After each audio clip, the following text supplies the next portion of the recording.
Bapak Ibu yang terkasih di dalam Kristus, saya melihat begitu banyak hal yang menghambat pelayanan, banyak hal yang merusak pelayanan, banyak hal yang membuat pelayanan menjadi meredup, dan akhirnya pelayanan tidak lagi punya sesuatu yang ilahi.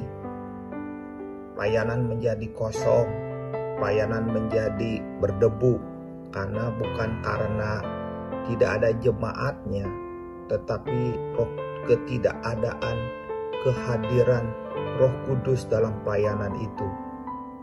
Ada banyak konflik, ada banyak hal-hal yang menyebabkan pelayanan itu tidak mengalami Tuhan. Dulu pelayanan itu banyak mengalami Tuhan, sekarang tidak lagi. Dulu ada ikatan kasih yang begitu kuat yang mengikat satu dengan yang lain. Sekarang tidak ada lagi. Dulu mengalami satu perjumpaan ilahi, seorang demi seorang, dan perjumpaan ilahi itu mengubahkan. Tetapi sekarang tidak lagi. Apa yang menyebabkan hal itu terjadi? Salah satu yang terjadi adalah adanya luka-luka dalam diri pemimpin pelayanan. Luka-luka yang terjadi di dalam teman-teman sekerja.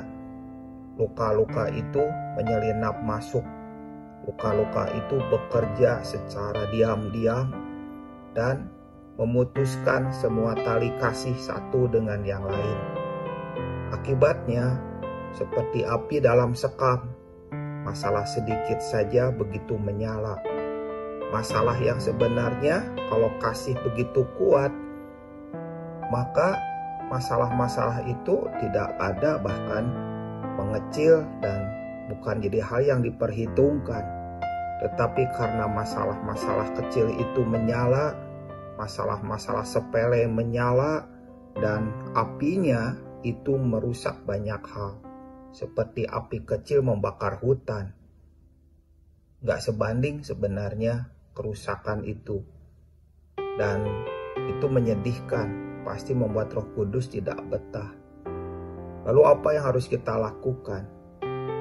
Lihatlah bahwa titik jatuh dari pelayanan itu disebabkan karena luka-luka yang menyelinap di dalam diri pelayanan. Di dalam diri para pemimpinnya, di dalam diri para aktivis pelayanan, dan itu yang seringkali gak kita sadari telah merusak dari dalam. Roh-roh itu menyelinap di dalam luka-luka kita sehingga mereka bekerja tanpa dikenali, bekerja untuk membangun benteng, merusak dari dalam, menggembosi, sehingga ada begitu banyak pelayanan yang tadinya begitu mengeluarkan keharuman, lambat laun keharuman itu tidak ada lagi. Yang ada adalah bau busuk kedagingan. Dan itu menyedihkan. Dan itu membuat Roh Kudus menjadi begitu sedih, begitu terluka.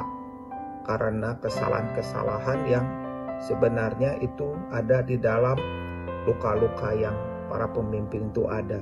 Saya menyadari hal itu, karena itu kebenaran tentang luka harusnya menjadi sebuah kebenaran yang penting di hari-hari terakhir ini. Para pemimpin harus mengalami pemulihan demi pemulihan.